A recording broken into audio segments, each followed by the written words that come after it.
Hi! Nakikita niyo ba ang pinaka maganda kong baby? She is cute. Dati mahaba ang kanyang buhok.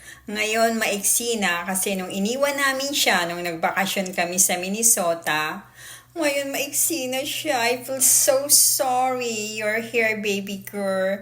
Kasi iniwan namin siya sa aming friend. Gusto ko na hindi siya laging malilinisan, when she's eating the food, ayoko na marurumihan siya palagi dahil baka hindi siya malinisan yung kanyang hair kasi every time nakakain siya nung mahaba ang kanyang buhok, ay nalalagyan ng pagkain. Ngayon, maiksi na ang buhok ng baby girl ko.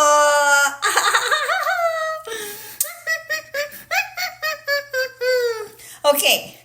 You want to show something? Show you're happy. Okay? Okay, baby girl. Just fun a little bit commercial. By the way, I want to share this to everyone. How are you, everyone? How are you guys? Of course, it's nice to say you are blessed by Jesus and highly favored by God.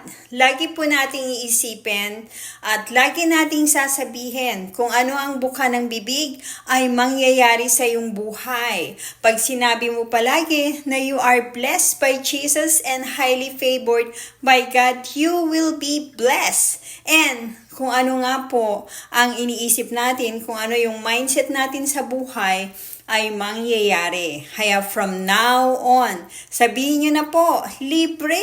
I am blessed by Jesus and highly favored by God. Amen? Praise the Lord. Hallelujah. Hallelujah. Amen. My dearest beloved, alam niyo po ba, ang hirap ng buhay, yun po ay ating ito po ay ating sa sobrang hirap ng buhay, kapag lagi po natin iniisip ang hirap ng buhay, lalong magiging mahirap. Kaya from now on, you need to cut that mind thinking you are hard. You are hard in your life or whatever you experience right now, my dearest beloved. Galing ako dyan.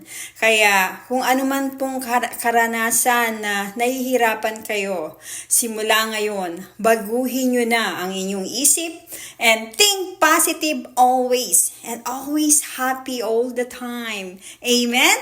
Praise God. Hallelujah. Hallelujah. Amen. Pag ginawa nyo po yun, simula ngayon na maging masaya kayo.